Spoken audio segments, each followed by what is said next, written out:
Welcome to the deep dive.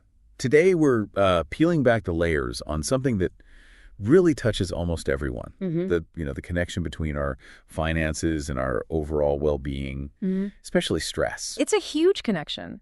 And for this deep dive, we're looking at the work of Dr. Surta Ram Vishnoi. He's written about financial stress, well-being. There's an article and a related deep dive he was involved in. Right. And our goal here isn't just about the numbers, is it? We want to unpack how finances really deeply impact our mental health, our physical health. Absolutely. Using his insights. And crucially, look at the practical things, the mindset shifts he suggests you can actually use. To find some peace of mind in all of this. Exactly. Because, let's face it, money can be a massive source of stress. Oh, definitely. But Dr. Vishnoi's message, it's really strong on this, is that getting clarity, taking action, that's possible. It doesn't matter what your income is right now. It's about empowerment, right? Not just feeling stuck. Okay, so let's dive in. The core problem Dr. Vishnoi highlights. He says something really powerful. Financial health is mental health. That phrase just cuts right to it, doesn't it? When money causes stress, it's not like contained. It bleeds into everything. Your mind, your body. Your relationships, it's all connected. And he details these impacts.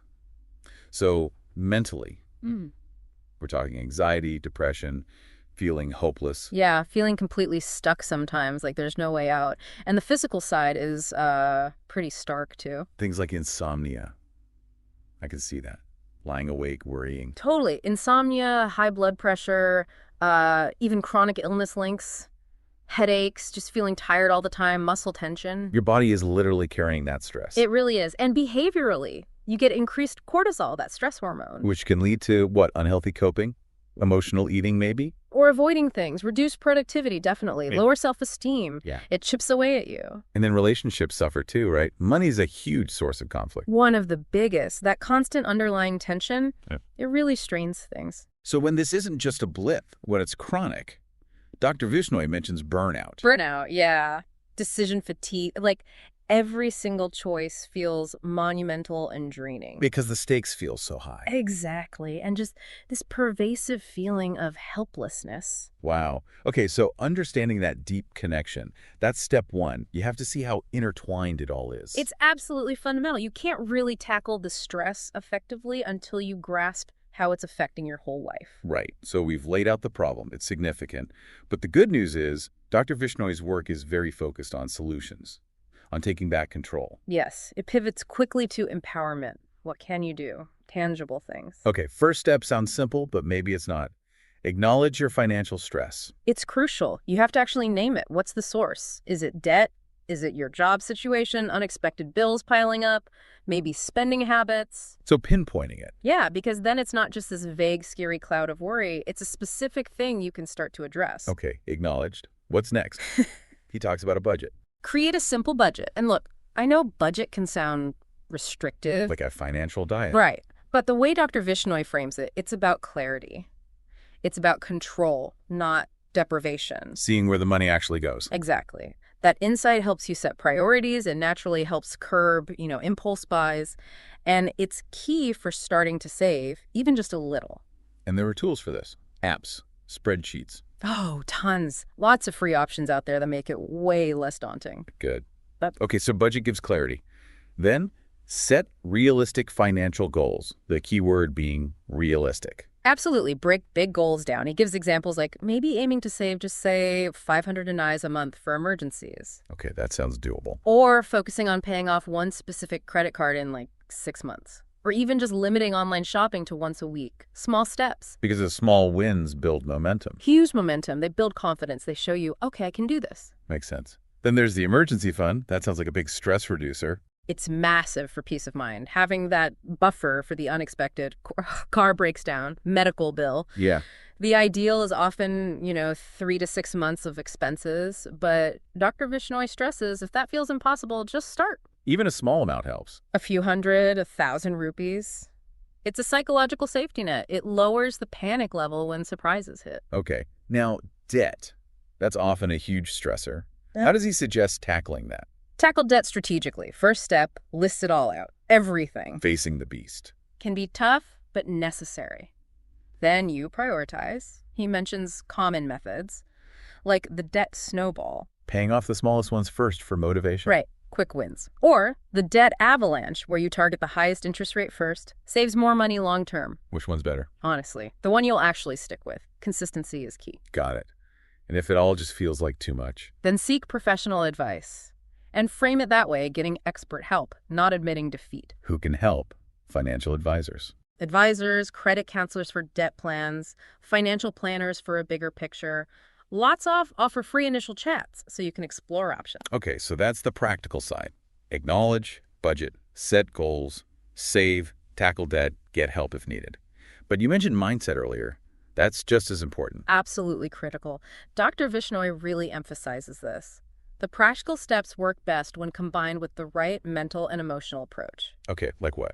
Well, one is practice mindfulness around money, paying attention to how money makes you feel. How so? Like noticing if you spend when stressed. Exactly. Or if you, dread checking your bank balance. Mindfulness helps you see those automatic reactions. And interrupt them. Interrupt those negative cycles before they lead to decisions you regret. Interesting. Then there's talk about it, which can be hard. Money's so taboo. Still is, often. But sharing those worries with a trusted friend, a partner, a counselor, that advisor we mentioned, it can be really therapeutic. So getting it out. Reduces its power. And you might get practical tips or just feel less alone. Okay. This next one resonates. Focus on what you can control. It's easy to stress about the economy or job markets, things we can't influence. Right.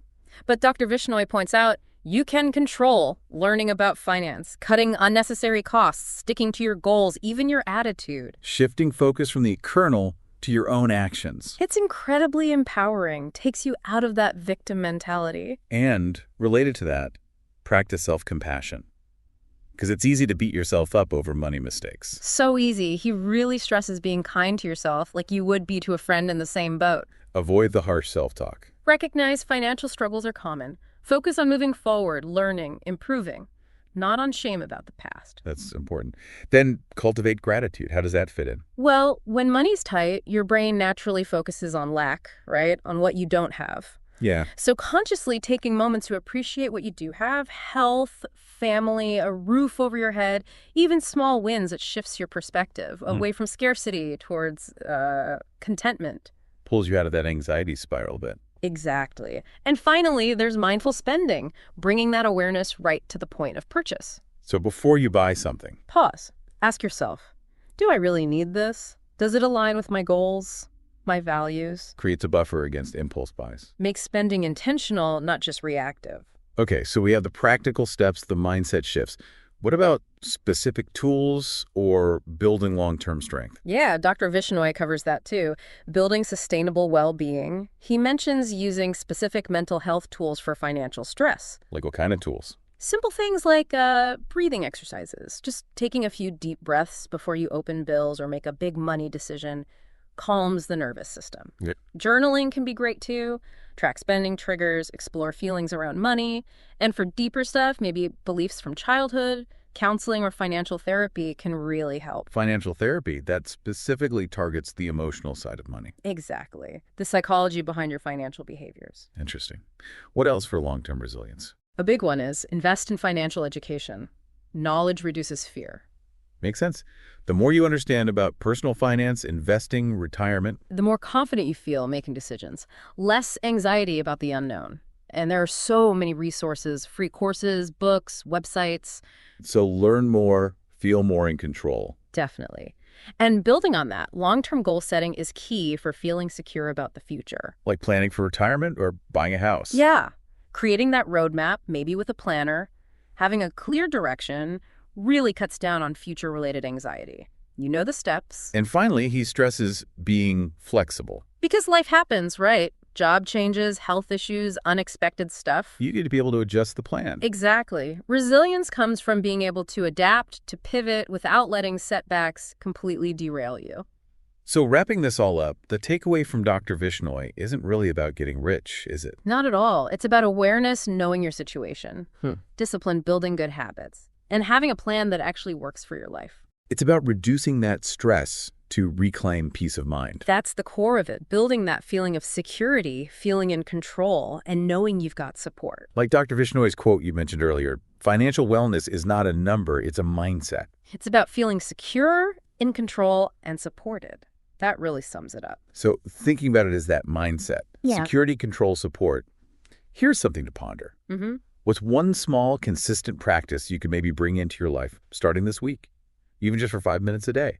Something to actively nurture that mindset of financial wellness.